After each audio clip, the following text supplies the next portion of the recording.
tóxica, patógenos, vírus, fungos, bactérias e aspectos nutricionais, estresse oxidativo, que pode ser um estresse até por radiação solar, excesso de exercício físico, alterações de estresse psíquico, realmente, o estresse crônico, e vários fatores definem essa regulação de genes e as mudanças fenotípicas que acontecem.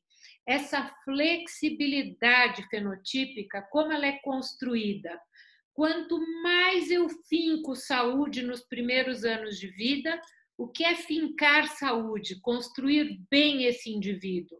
Construir fundamentando nutrição, aporte de nutrientes essenciais para essa mãe. Aí entra ômega 3, colina, nutrientes, vitaminas, ácido fólico, metilfolato, vitamina B6, metilcobalamina, enfim.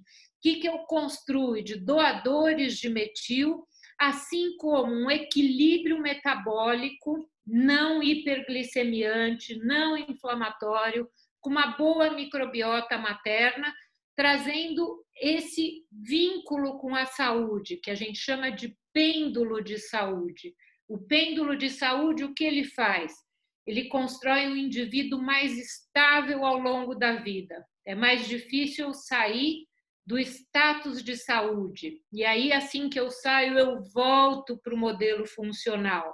Então, essa moldagem do indivíduo para uma flexibilidade de saúde, onde ele é capaz de retornar para a saúde quando ele sai desse equilíbrio, é super importante encontrar isso nos primeiros 1000 dias dessa criança, no primeiro período, que é o período até na programação do casal, assim como durante a gestação e nos primeiros anos de vida dessa criança, com amamentação e tudo isso. Então, o que é que a gente busca nessa linguagem dos pilares da medicina do estilo de vida? A gente está buscando prevenção, tratamento e até reversão de doenças crônicas. Então, com tudo que nós sabemos, né? Dentro da Lifestyle Medicine, com o modelo lá que fundamentado no Loma Linda e construído também no projeto do Jim Ornish, a gente tem um modelo que é possível você reverter até doenças cardiovasculares, alterações em placa por doenças inflamatórias associadas à dislipidemia, trazendo uma reversão de placas em ateromatose, que esse indivíduo possa estar ainda em fase reversível. Então, essa prevenção, tratamento e reversão de doenças crônicas. E aí, lembrando que o estilo de vida, ele tem uma série de questões, e quanto mais você tem o tempo da mudança, né, que insere os fatores que são sobrecarga de maus hábitos e idade, o avanço da idade, sabendo que o envelhecimento é o fator mais importante para o aparecimento de doenças crônicas e para vocês as doenças oculares. Ele é um dos grandes indicativos do envelhecimento, a mudança da acuidade visual, a presbiopia, é um marcador, né, de envelhecimento nosso. Infelizmente, cá estou eu aqui de óculos, e não estou bem de acuidade, preciso marcar minha consulta com o Renato,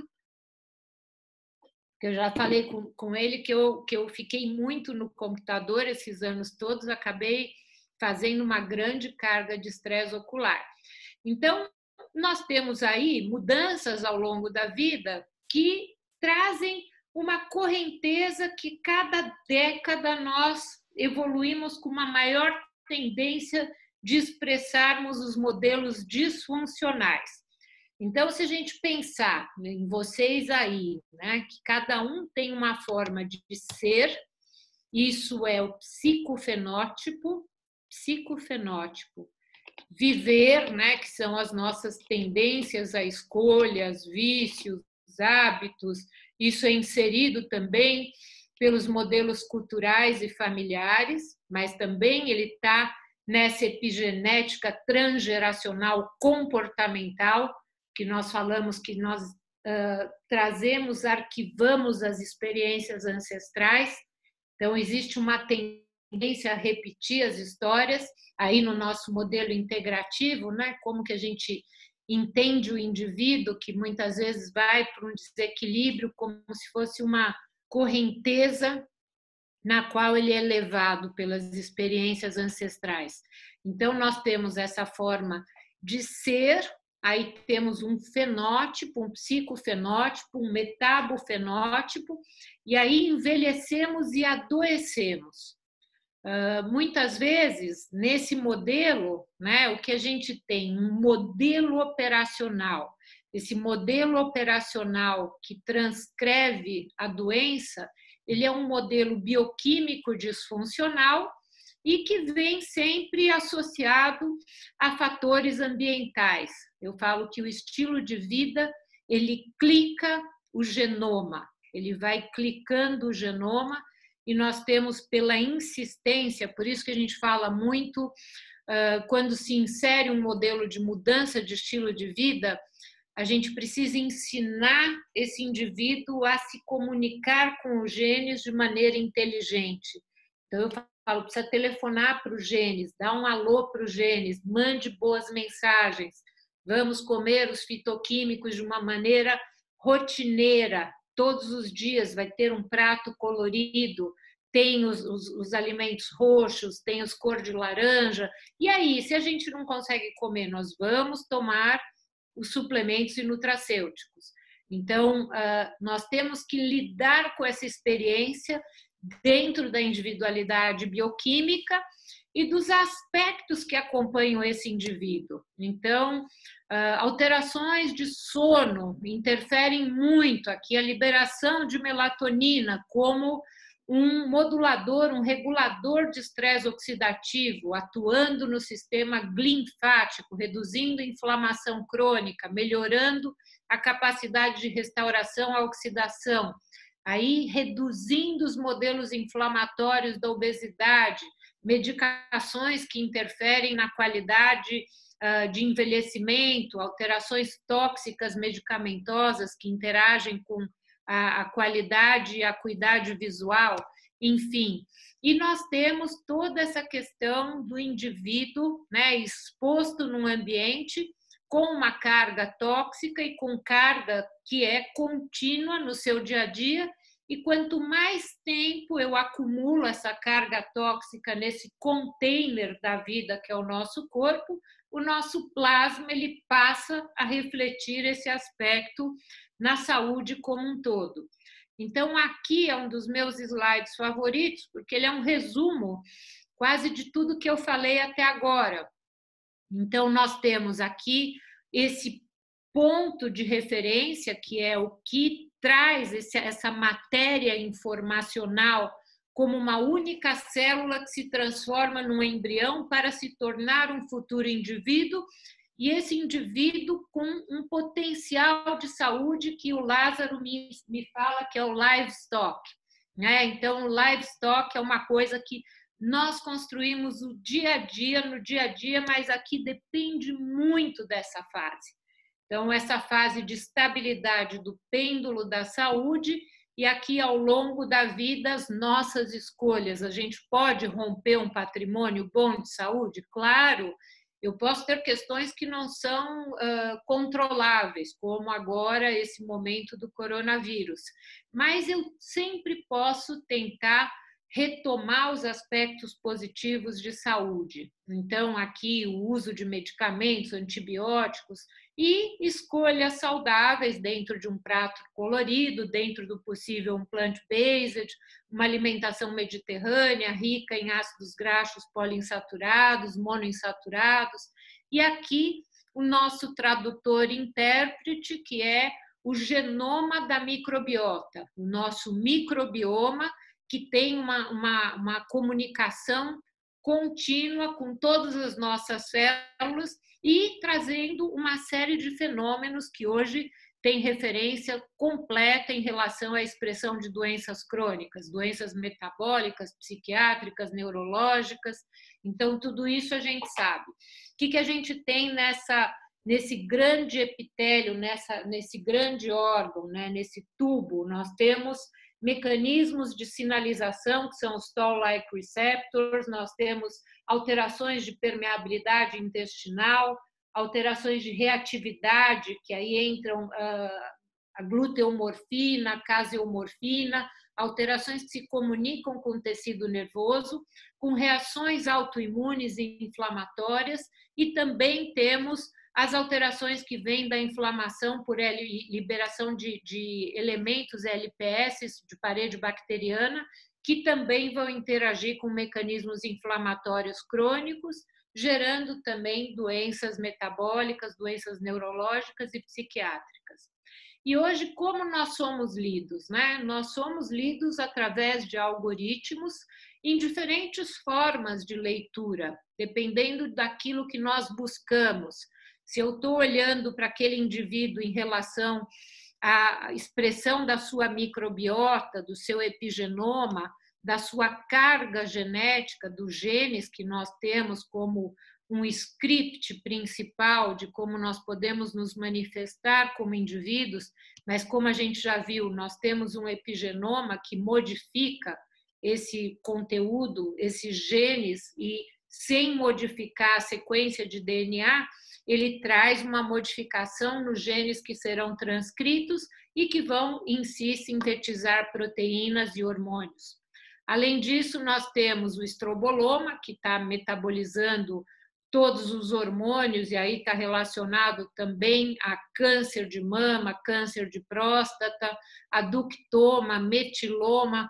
E para que a gente vai ler esse indivíduo dessa forma? Nós lemos para entender como esse ambiente e o estilo de vida se manifestam em diferentes setores e para buscar interagir através de um bom prognóstico e de um diagnóstico que defina as melhores intervenções em relação à mudança de estilo de vida. Então, eu posso ter um teste genético que me diz se aquele indivíduo precisa mais de sono, se ele deve tomar cafeína mais ou menos, se ele pode ter um benefício na redução do uso do glúten, como uma reação de gatilho inflamatório autoimune. Eu posso ter alterações de clock genes que trabalham em cooperação com os ritmos biológicos, com o apetite. Posso ter genes relacionados a maior risco de esteatopatia, doenças oculares, genes que se relacionam com uma necessidade de apoio vitamínico de enzimas antioxidantes com maior qualidade, enfim. E o que mais eu posso fazer para esse indivíduo à medida que eu leio esses testes, ou estou lendo um exame urinário, um metabólito da microbiota? Eu vou trabalhar com uma regulação através de nutrientes e nutracêuticos, a dieta, algumas vezes pré-bióticos, parabióticos, simbióticos, probióticos, antibióticos, enfim. A gente se comunica com esse sistema dentro de uma sinergia que processa o melhor modelo funcional de comunicação com os nossos genes e com a expressão desses genes. E a expressão desses genes pode ser lida pelos parâmetros bioquímicos, pelos exames laboratoriais, para vocês, num fundo de olho, por exemplo, numa alteração de pressão ocular ou de uma modificação da parte do cristalino, alterações que podem ser infecciosas crônicas. Então, para vocês, esse espelho ocular, ele se traduz como uma experiência tecidual, né? Uma alteração é uma alteração que se lê em determinado tecido, naquele fenômeno que eu falei, que é uma representação do arquivo daquela estrutura funcional nas células, nos tecidos, nos órgãos, no indivíduo, como nós nos relacionamos com o mundo e quais são os fatores que me afetam e impactam de maneira negativa. Então, já que nós vamos envelhecer muito, né, como é que nós podemos traçar essa linha do tempo entre senilidade e a senescência. Como senescência, um processo natural do envelhecimento, e a senilidade pode acontecer em idades prematuras, quando eu não tenho um órgão funcional. Então, eu posso envelhecer em determinados órgãos em velocidades diferentes. O meu olho pode envelhecer mais cedo, o meu pulmão pode ter uma idade epigenética mais avançada. E aí, já que nós vamos envelhecer muito e vamos aumentar, né, a expectativa de vida da população, como é que nós vamos aumentar a expectativa de saúde? E vocês, na questão ocular, existem modelos aí preventivos, mas certamente eu acho que vocês devem ter visto como a gente está lidando muito com estresse oxidativo por excesso de iluminação. Como que a gente vai fazer, né? Depois a gente vai discutir, vocês vão me contar, porque eu não sou da especialidade, mas quero aprender. No evento de oftalmo de vocês eu aprendi bastante. Então, vamos ver, né? Nós vamos ter um aumento da expectativa da população idosa e essa mortalidade, natalidade está se invertendo, nós estamos diminuindo o número de indivíduos jovens, aumentando o número de idosos, invertendo, deixando essa pirâmide mais retangular. E aí, sobre idade cronológica, idade biológica e idade epigenética, a idade epigenética ela tem a ver com as questões de metilação e como nós temos alterações que podem modificar a qualidade de reserva de células-tronco, os mecanismos de modificação proteica, a qualidade de mutação e uma série de fenômenos biológicos. E até nós vimos aqui, né, Lázaro, ferroptose, né, alterações de depósito de ferro no envelhecimento, de metais pesados. Então, nós temos uma série de coisas. E relembrando que existe desde de uma idade cronológica avançada, mas marcadores de idade biológica, e um dos marcadores de idade biológica também é a acuidade visual e saúde ocular.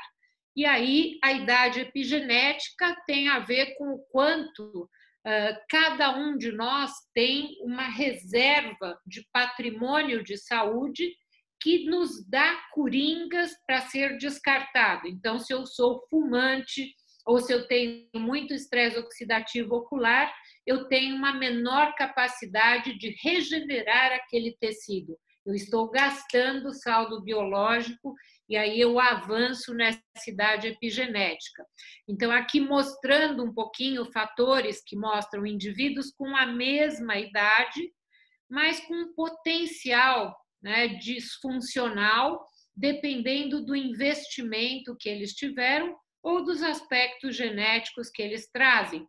Muitas vezes nós temos indivíduos homozigotos em determinadas questões que podem trazer um avanço do envelhecimento em determinados setores. E o que é o investimento individual nos fatores de estilo de vida, desde os primeiros anos, a nutrição, a adolescência, muito importante nessas questões, trabalhando uma extensão de saúde, que a gente fala de otimização de saldo de saúde ou envelhecimento bem-sucedido. E lembrar, né, que essa correnteza onde expressamos vulnerabilidade de forma progressiva e singular. Então, aí entra um pouquinho o conceito de uniqueness, que é a individualidade bioquímica, ou a singularidade, dada por aspectos genéticos, epigenéticos, sobre a microbiota e sobre como nós estamos amparados no processo de envelhecimento à medida que perdemos hormônios. Então, a perda hormonal, ela traz um catabolismo de órgãos nobres, então, catabolismo ósseo, muscular, cerebral e também ocular. Então, essa questão para vocês sobre reposição hormonal, desde que responsável e segura e se avaliando contraindicações, é uma fonte de saúde ocular e de saldo biológico também para essa questão da neuroplasticidade, dessa capacidade do tecido de captação, que é a retina, ter uma viabilidade por mais tempo. Então, para quem tem essa possibilidade de trabalhar com a reposição hormonal consciente, ou na área de vocês, ter algum profissional que ajude nesse sentido, a reposição hormonal é um dos fatores que não traz essa perda, né, que expõe o indivíduo a doenças crônicas de maneira prematura. Então, health choices, que são as nossas escolhas, e como nós estamos podendo interagir com os mecanismos preventivos e a retangularização dessa curva que traz o indivíduo para uma perda funcional. O envelhecimento, então, é a expressão da vulnerabilidade e da perda da capacidade funcional. E como nós trabalhamos com essas questões hoje? Nós olhamos o Diziason, ou interactoma, que lê o modelo da doença de cada um. O modelo da doença determinado por fatores ambientais, para escolher bons medicamentos. Nós temos a interação, né, desses aspectos. Existe uma coisa que a gente fala que é a vizinhança dos genes.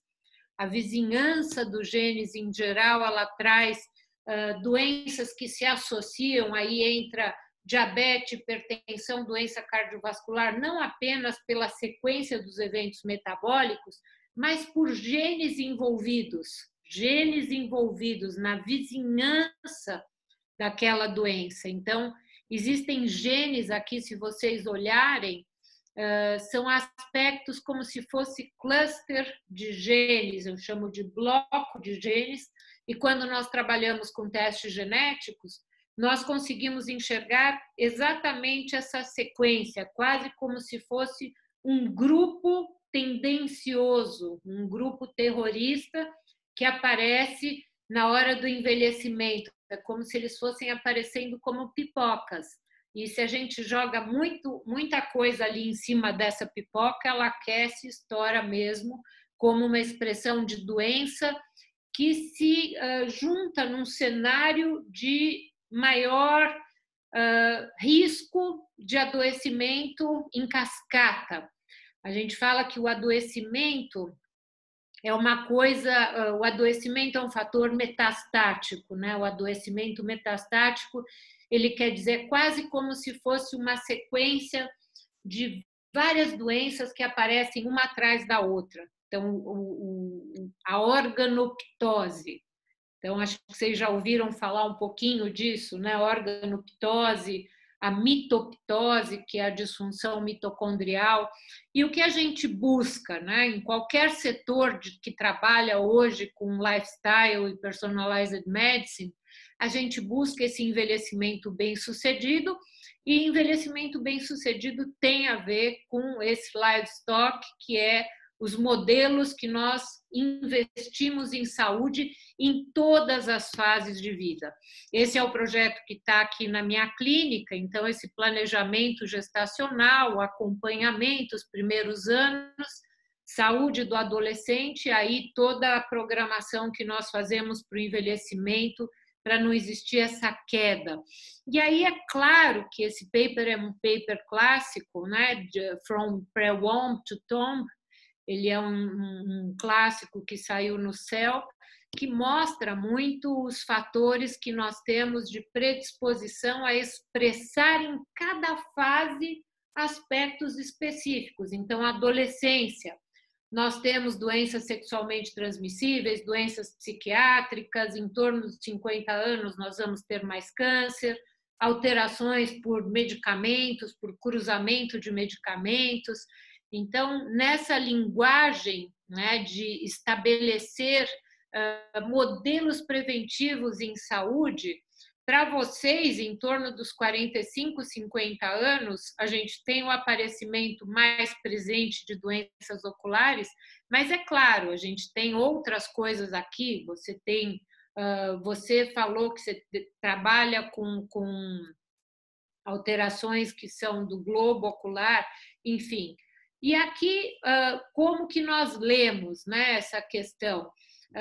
Fatores ambientais interagindo nesses mecanismos celulares e, ao longo da vida, qual é o potencial que eu tenho individual. Alguns indivíduos vão ter alterações mitocondriais, outros degenerações proteicas, mas essa é a linguagem que nós vemos hoje, né? Essas rotas funcionais ou disfuncionais. Então, aspectos neurológicos e estruturais, imunológicos e metabólicos. Sempre se divide assim. Esse é o modelo clássico da medicina funcional. Eu acho que ele é muito fácil de entender, porque ele vê os gatilhos de estilo de vida, como que eles estão agindo no meu potencial genético, epigenético, e traduzido por cada modelo de assinatura da microbiota. Então, a metabolômica da experiência. Metabolômica da experiência é algo que é o que foi traduzido de cada escolha, de cada vivência. Como que nós traduzimos uma mistura de churrasco com cerveja e um pool de bactérias com um fator de maior putrefação, ou uma reação em um indivíduo com potencial autoimune, usando uma sobrecarga de leite ou de farinha de trigo, açúcar, como que esses indivíduos podem se modificar à medida que eles interagem continuamente de forma negativa com a microbiota, trazendo uma microbiota disbiótica. Uso de antibiótico, inibidores de bomba de prótons, sobrecarga de carne, nutrição excessiva noturna. Ok. Então, assim, como é que essa comunicação do estilo de vida nos aspectos genéticos e epigenéticos traduzidos pela microbiota? E aí eu tenho uma metabolômica.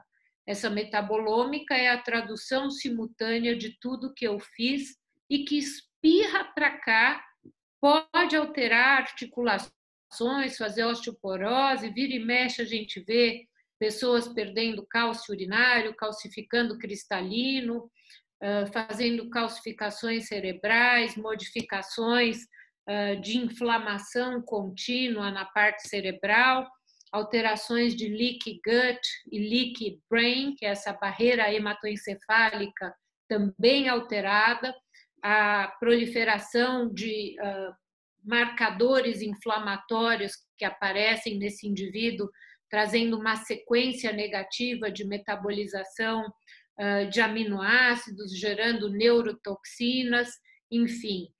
E aqui essa sequência nossa, né, como é esse aspecto metabólico, glicação avançada, que para vocês é bem importante.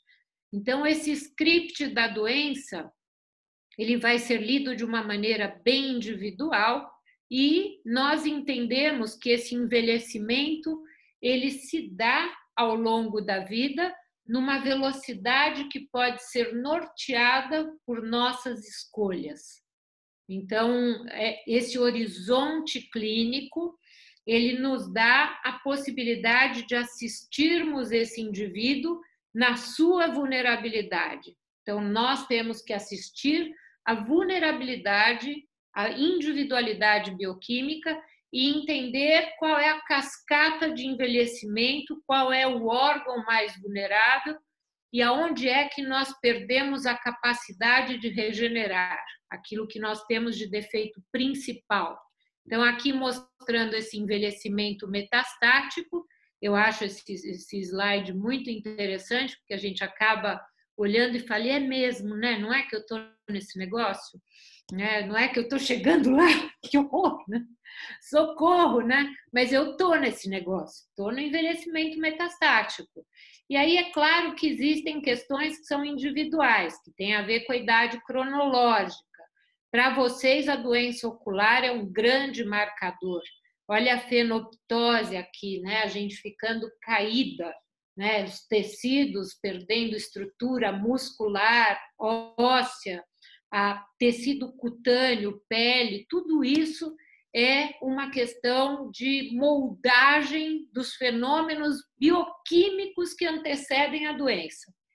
Então, o que a gente lê no indivíduo? Para a gente marcar bem essa aula, para valer a pena vocês encontrarem comigo, já que eu não sou oftalmo. Então, assim, eu fui convidada, vocês vão ter que me ouvir, não tem jeito.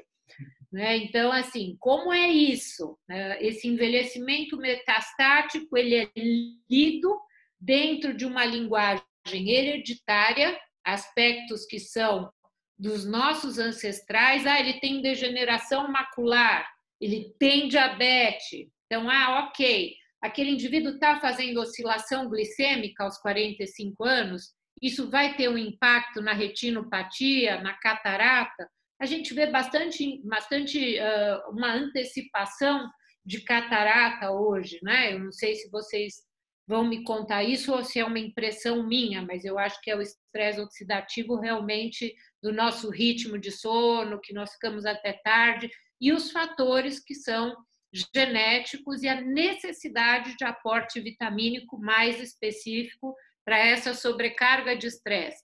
Então, nesse envelhecimento metastático, nós lemos sempre aqui o Molecular Hallmark of Aging, né? O que nós temos ali de acontecimento, de cochicho celular, de cochicho dessas organelas, estresse do retículo endoplasmático, alterações de membrana, perda de células-tronco, alterações de proteínas, de agregados proteicos, alterações de receptores celulares.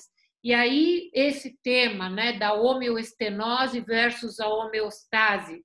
Eu acho bem bonito esse slide também.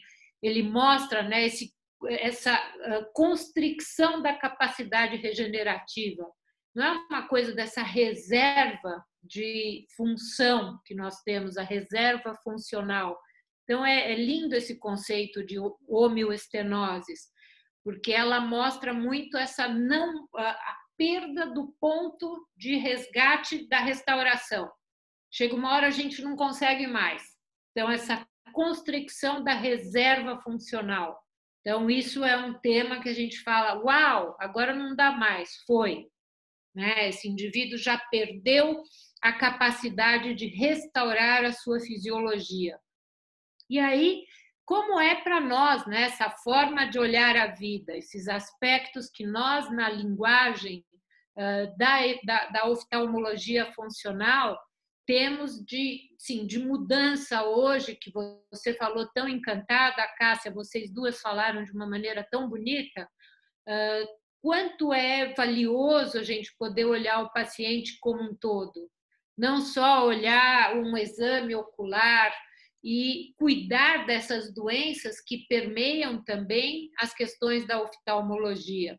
Então, existe a história desse indivíduo, os fenômenos que trouxeram esse avanço do envelhecimento, as alterações que fazem com que ele possa ter um risco de perder a visão, e aí tanta vulnerabilidade em relação a essa condição, né, do processo de perda visual, de cegueira, do medo de perder a autonomia. Então, o quanto esse envelhecimento é uma questão de expor o indivíduo na sua vulnerabilidade. E em relação às doenças oculares, nós temos, né, as oftalmopatias da parte hormonal, aí entra a doença de Graves, as doenças que vêm também secundárias, as doenças autoimunes, as medicações, glaucoma, catarata, uveites, degeneração macular, retinopatias. E aí fala essa questão da medicina do estilo de vida. De 60% a 80% dos casos de cegueira são evitáveis ou tratáveis. Então, bom, vamos batalhar por isso, né? Por isso que a gente está aqui.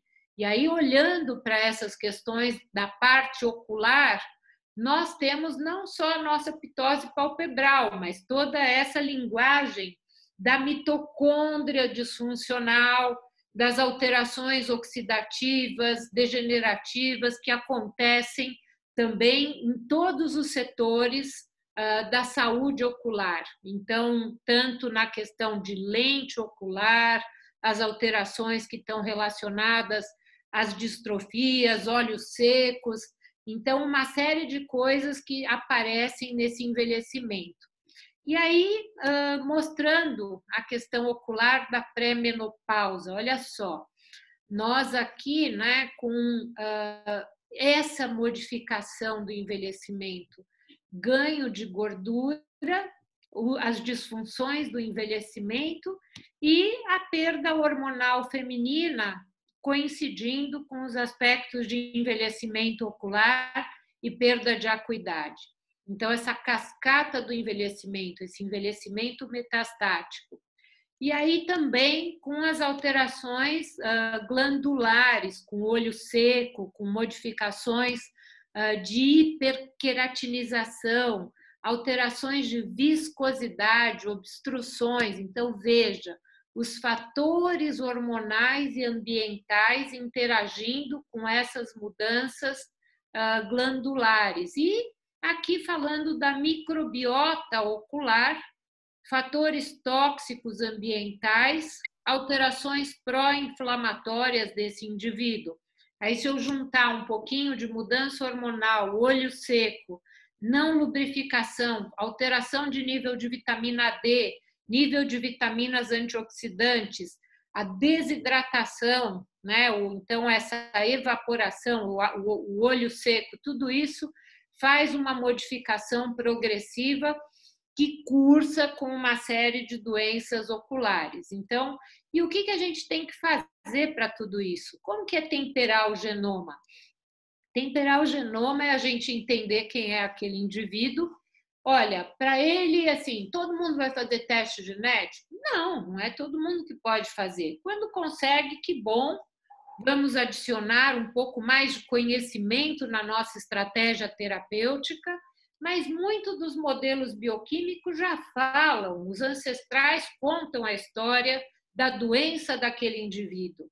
Então, nós podemos trabalhar desde questões de pH, oxigenação de tecido num exercício físico, uma modificação de terreno biológico pela homeopatia, pela antroposofia, pela medicina biológica alemã, uma acupuntura. Eu vi no evento de vocês a leitura de termografia também como marcador de saúde. Então, uma série de coisas que nós podemos temperar esse modelo funcional do indivíduo. Então, aqui pensando, né, desde digestão, reações inflamatórias, alterações de hormônios, mensageiros bioquímicos que são as citoquinas inflamatórias, uma série de questões que nós podemos trabalhar aqui na saúde ocular, mas importa muito. Estresse oxidativo, glicação avançada são muito, muito fortes em termos de resgate de saúde ocular. Então, aqui, nível de hidratação, nível hormonal, nível de antioxidante, controle de ácidos graxos essenciais. E lembrando que nesse setor, né, da raiz que alimenta a saúde, existem todos os aspectos: nutrição, gerenciamento de estresse, a qualidade, como eu me relaciono, qual é o meu potencial fisiológico no exercício, qualidade de sono. E essa é a Personalized and Lifestyle Medicine na visão da medicina funcional. Por aqui eu tenho a doença de cada um, mas é claro que nós temos os fatores genéticos envolvidos com essas doenças. Então, para alguns indivíduos, alguns genes são implicados, e sabemos que a questão nutricional importa muito. Tem trabalho mostrando vegetais e de uma alimentação saudável em relação à saúde ocular e aqui ao glaucoma, um trabalho da Harvard mostrando esse teor de nutrientes essenciais. Aqui a beterraba, por exemplo, nós temos alguns aminoácidos e produtos que são utilizados na nossa rotina como suplementação específica para melhorar a saúde ocular. Então, aí, assim, existem 10 minutos, Mariana. escolhas. Oi? 10 minutos. 10 minutos, né? Esses nutrientes e compostos bioativos dão uma sinalização em todos os setores de restauração de saúde. Essa é a rede de nutrientes, e a gente sabe que não existe só nutrientes, mas existem antinutrientes, que são os xenobióticos.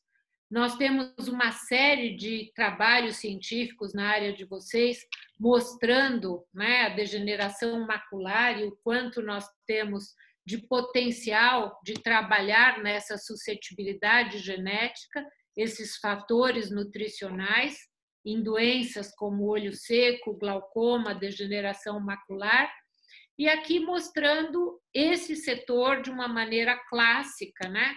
A microbiota, os fatores genéticos e aquilo que nós já mostramos, deficiência nutricional, aspectos autoimunes, glicação avançada, e como nós entendemos pela medicina funcional essa relação entre os fatores ambientais, fatores individuais em relação à saúde ocular. Então, nós temos hiperglicemia, o próprio envelhecimento, poluentes, deficiências de nutrientes essenciais, falta ou excesso de exercício, enfim, todas essas questões que nós já abordamos, e entendendo que essa linguagem do estresse oxidativo e do equilíbrio dos mecanismos de ácidos graxos poliinsaturados e monoinsaturados e uma dieta balanceada interferem muito na preservação da saúde ocular, porque trabalha tanto a parte neurológica como a parte vascular. Então, é nesse setor que nós tentamos trabalhar o mecanismo antioxidante, o mecanismo restaurador. Aqui mostrando o estresse oxidativo do recém-nascido, os mecanismos do bebê prematuro, mostrando esses fatores de agressão, e algumas outras questões que nós podemos levantar, que é essa imunorregulação da retina, esses fatores imunológicos que também acontecem desencadeados por doenças autoimunes que vão esbarrar nessa matriz, né, de informação do tecido ocular e da oftalmopatia de Graves. Então, mostrando aqui uma relação bem bonita entre os aspectos da autoimunidade, né, e as disfunções gastrointestinais. Então, relacionando a saúde gastrointestinal, o equilíbrio da microbiota, um equilíbrio imunológico e o potencial de adoecimento para tireopatia de Graves e oftalmopatia de Graves. E aí, lembrando que também nós temos o próprio microbioma ocular, eu acho que tem sido um tema bem atual, vocês vão acabar discutindo isso comigo, e sabemos que nós somos um Homo sapiens disbiótico e estamos cada vez mais distantes de uma saúde de microbioma, um microbioma disfuncional. E aí temos uma série de fatores de uma dieta rica em alimentos que trazem mais formação de geradores de ateromatose, e aí entram também as doenças cardiovasculares e as doenças oculares decorrentes desse setor. Então, essas alterações que trazem mudanças nessa metabolômica evoluem para uma ateromatose mais sistêmica. Aqui estava numa ordem alterada, esse é o slide da tireopatia e do microbioma ocular. E aí, assim, como que nós podemos trabalhar com essas questões? Nós temos questões que são para uma questão preventiva, que é aí a redução da exposição à luz azul, redução de estresse oxidativo através de uma dieta balanceada, apoio de suplementos vitamínicos e todos os fatos que hoje já são alencados no estudo AREDS 2, né, que mostrou a suplementação específica de ômega 3, principalmente o docosahexaenoico, luteína, xantina, vitamina E e alguns outros agentes na prevenção de doença macular. Então, outros trabalhos mostrando controle de glicemia média e retinopatia, e aí algumas formulações que eu acho que a gente pode discutir né, dentro dessa linguagem preventiva. Então, a dieta, o estilo de vida, são essenciais para a prevenção e para um melhor apoio dessa qualidade do tecido ocular nos diferentes setores, mas na parte de tanto na questão vascular como neurológica, são tecidos bastante vulneráveis, são muito agredidos. Então, investir na prevenção é um ponto muito importante, eu acho que esse é um tema. E nós temos, dentro dessa questão da desincronização do ritmo circadiano, hoje um dos grandes gestores de doença crônica. Ficamos muito tempo acordados, expostos à luz, e estamos expondo as crianças desde cedo a essa sobrecarga, né, de luz que tem uma agressão direta nos tecidos. Estamos perdendo capacidade de adaptação à distância, porque estamos guardados dentro de casa, num horizonte muito estreito, e aí trabalhar com todos esses fatores para tentar melhorar o nosso potencial de saúde e entender que aquele indivíduo não é só uma manifestação de um aspecto pequeno de uma doença, mas é através do olho que nós vemos uma série de questões que são integradas àquele indivíduo e precisamos apoiá-lo na sua construção de saúde. Então, é isso que eu tinha para colocar para vocês e deixo aberto para a gente discutir. Obrigada. Obrigado, Vânia. Foi uma aula bastante grande, bastante nova para os meus colegas, e eu acho que a medicina do futuro é essa, né? Podemos deixar de considerar isso, então é muito interessante já termos uma ideia, né, desse ponto. Aí eu vou acrescentar um pouquinho, só acrescentando um pouquinho ao que você falou, alguns aspectos aqui que eu acho importantes também, de tudo que você colocou para a gente. Você falou tudo isso e, assim, há temas ligados à oftalmologia, por exemplo, você comentou isso, da regulação imune da retina envelhecida, né? Um artigo interessante, uma revista bastante boa também, ano passado, colocando que a retina é um tecido privilegiado imunologicamente e com o passar do tempo, com o envelhecimento, ela vai perdendo essa qualidade de proteção imune e a partir daí aumentam os riscos de desenvolverem doenças degenerativas, tais como a doença macular, diabetes, a retinopatia diabética, o glaucoma e tudo isso. Ou seja, o envelhecimento atrapalhando a regulação imune da retina. A assinatura metabólica também da retina, do olho envelhecido, também outro artigo importante, uma revista muito boa também, dizendo que os metabólitos, nesse caso aqui da taurina, que é um aminoácido muito importante na retina, muito presente na retina, alterações estão influenciadas pela idade, tanto na córnea como na catarata, no cristalino, né? E com o passar do tempo, com o envelhecimento, as situações dessa assinatura vão levar à desregulação do metabolismo mitocondrial, que você colocou aqui, a reprogramação do metabolismo da glicose, alterando toda a parte da glicação e prejudicando também a metilação, está muito ligado à parte genética, né? Dos olhos envelhecidos, ou seja, o envelhecimento aqui também levando a problemas nos olhos. Outro ponto que você bastante bem colocou foi a parte do estresse oxidativo, também bastante conhecido, a reação oxidativa nos olhos, né? Cada vez mais está se falando disso, cada vez mais você observa aberrações genômicas decorrentes desse tipo de problema, e especialmente está envolvido, aqui no final a gente consegue ver, no glaucoma, na retinopatia diabética, na degeneração macular senil, são alterações muito ligadas ao estresse oxidativo. Quanto mais se pensar nisso, quanto mais você lidar com o estresse, com a parte da qualidade de vida e com a boa alimentação e tudo mais, você vai ter menos estresse oxidativo e menos doenças oftalmológicas no fim. Porque, como você bem colocou, o corpo inteiro está sofrendo com isso, os olhos por consequência também. Essa aqui é uma revista que eu gosto bastante, é Nutrients. E nesse artigo ela colocou o estresse oxidativo, né, o dano oxidativo, e os ácidos graxos poliinsaturados que a gente já comentou na primeira aula do curso aqui. Nesse caso, todo o insulto, toda a agressão que nós temos pela raio ultravioleta, pela radiação ionizante, pela quimioterapia, por toxinas do meio ambiente, tudo isso contribui para um dano oxidativo dos tecidos oculares, levando a alterações consequentes de estresse oxidativo.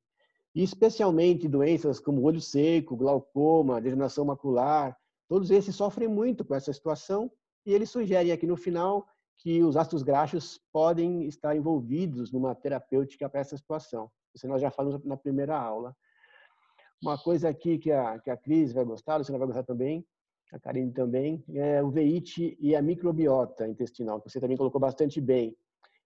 Por isso que eu acho que essa aula é muito importante, para a gente já começar a ver qual vai ser o futuro da oftalmologia, qual vai ser o futuro da própria medicina mesmo. Né? Nós, oftalmos, temos que pensar até na microbiota, e tem que analisar essa parte, porque essa revista muito boa, muito conceituada, deste ano, de 2020, mostrando a importância da microbiota intestinal na patogênese da uveites. Cada vez mais se fala nisso, da microbiota intestinal implicada nas alterações próprias das uveites. Então, temos que prestar atenção nisso. Um outro artigo bastante interessante também é a microbioma e a uveite autoimune.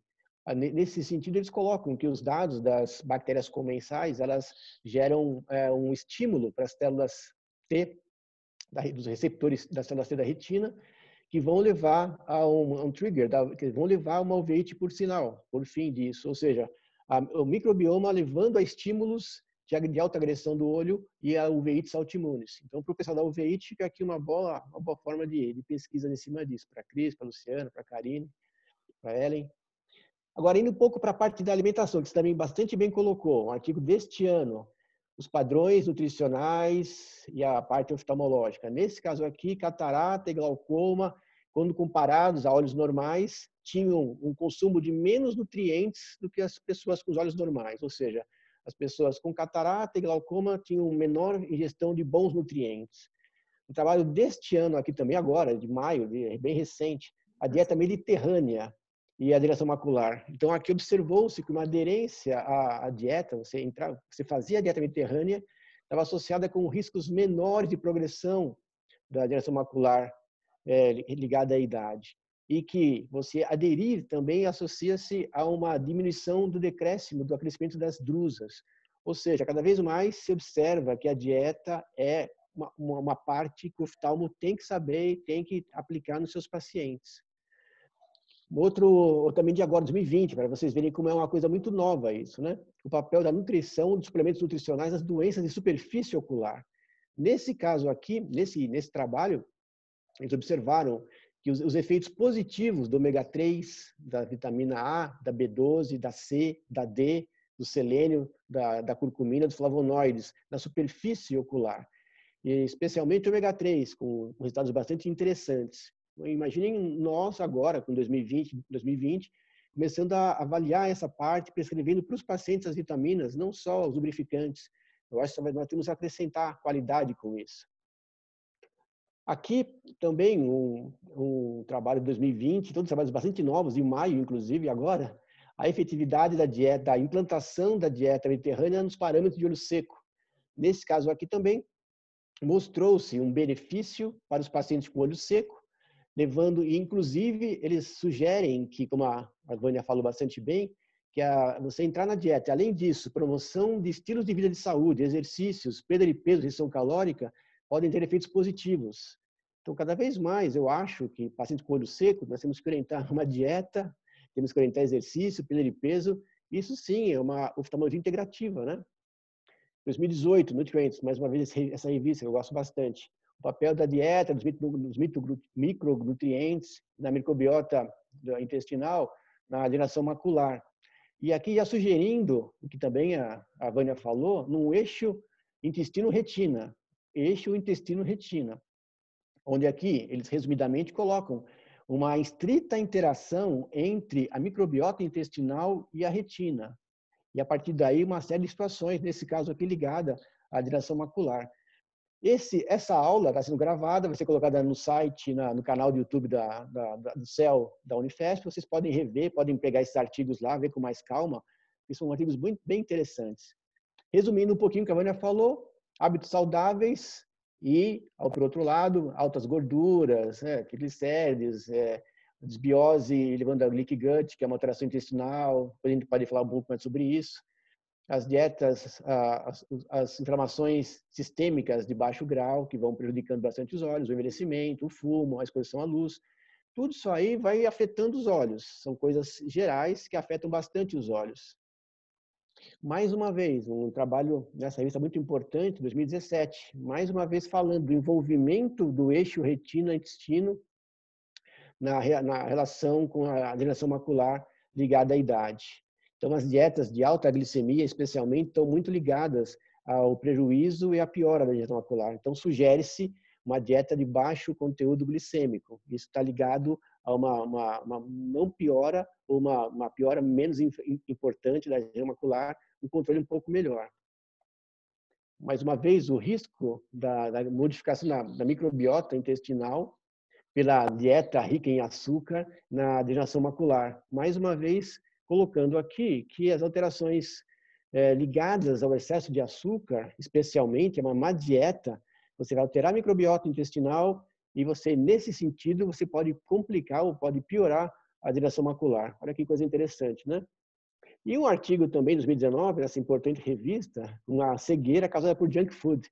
Uma pessoa, um jovem, que só comia bobagem, só comia junk food, levando uma neuropatia óptica nutricional, que é causada por má absorção, por drogas, etc. Nesse caso, deficiências de B1, B2, B3, B6, B9, B12, cobre, são mecanismos conhecidos desse caso de cegueira. Então, sempre pensar nas alterações de má dieta, nesses casos, que observemos nos consultórios mesmo, avaliar a nutrição das pessoas. E, assim, para finalizar só, já que a gente fala em oftalmo integrativa, também um artigo agora, 2020, os biomarcadores retinianos na doença de Alzheimer. Então, cada vez mais se vê que o olho, como uma extensão do cérebro, começa a mostrar alterações que nós podemos imaginar sendo do Alzheimer para o próprio olho.